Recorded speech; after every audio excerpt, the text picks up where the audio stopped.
Hello everybody. Today's project, I have a 2015 Chevy Cruze that is throwing a P0442 code on the check engine light.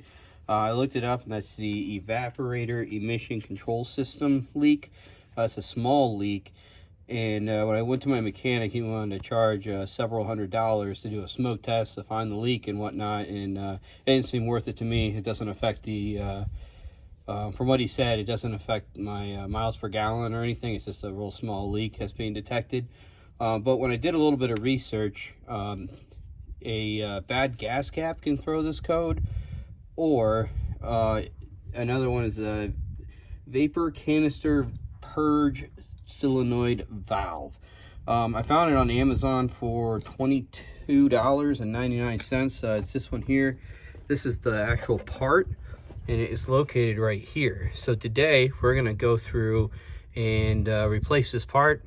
We'll see if the check engine light goes off, and time will tell. If that doesn't work, then I'm out $23, but at least I gave it a shot, and unless it becomes a bigger issue, I'm just not going to worry about it anymore. So it's actually a pretty easy part once you start looking at it to replace. There's three connections basically. There's this one over here, and then we have the electrical back here, and then the other side of the valve right here. So we're going to start by taking those ones off.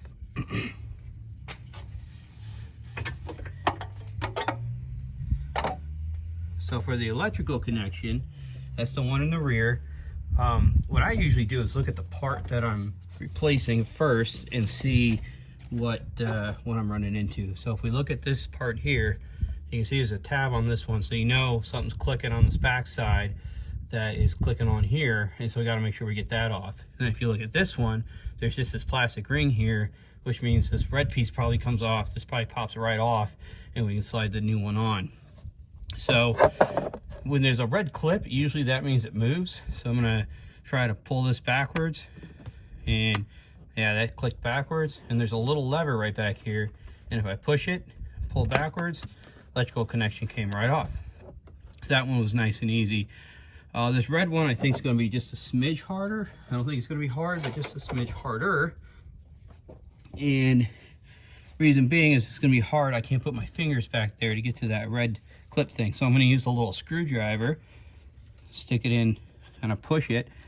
I push this one as well, and see if we can get this thing to pop off. And I think it did, yep, and it popped off. So it doesn't need to come all the way off, just partially like that. All right, then I pull back some, and then that's off. So now we just have one more connection to take off. So come around to this other side, and let's look at this one here. So this one here, it kind of looks like you just squeeze and pull.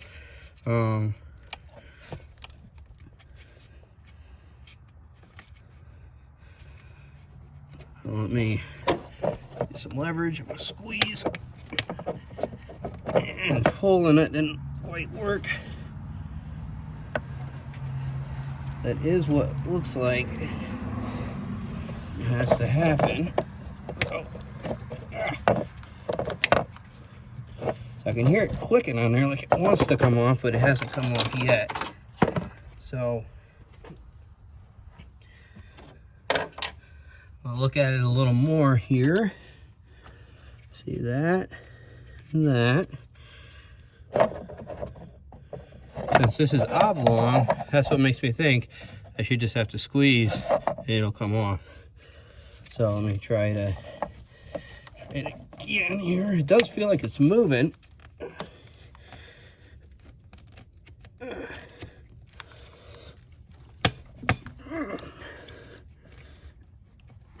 There we go. So just a little bit of force, and that popped off. All right, so to recap, we got our electrical off, we got this one off, and then we popped that one off, and now we just got to take this the rest of the way off, and that just glides just like that. This little rubber piece comes off as well, and now the old piece is off, and we can put the new piece on. So I'm going to do it in reverse, right? I'm gonna take this, first thing we're gonna do is slide it on the piece. So, move that out of the way. And should we get our pieces lined up, and it should. There we go. Go right on. Take that one, we can just push it right on. And let me get to the other side where I can put some leverage on it. I have to go till we can hear it. There we go. So you hear it pop. And then on this side, back this up a little bit. Slide that on all the way up and just push that red clip up. Maybe give it a tug back. That's good. And then our electrical piece, we slip that on and move that little piece on. And we're done. So that was a fairly easy one. The only challenging part was getting the old part off of here, but I think it's a suction. And if you look, there's a little gasket on here as well. Little rubber and stuff. So I think it just kind of got seized on here. It's a nice big pull. So that, my friends, is how we replace the vapor canister Purge solenoid valve on a Chevy Cruze. Hopefully that'll take care of my problem. If not, like I said, I'll probably just live with it for the time being, but I figure for $23 it's worth a shot. So if you have any questions, comments, concerns, other ideas on how I can fix the P0442 error code, please put them in the comments below. Hit like, subscribe, and all that, and we will talk to you soon.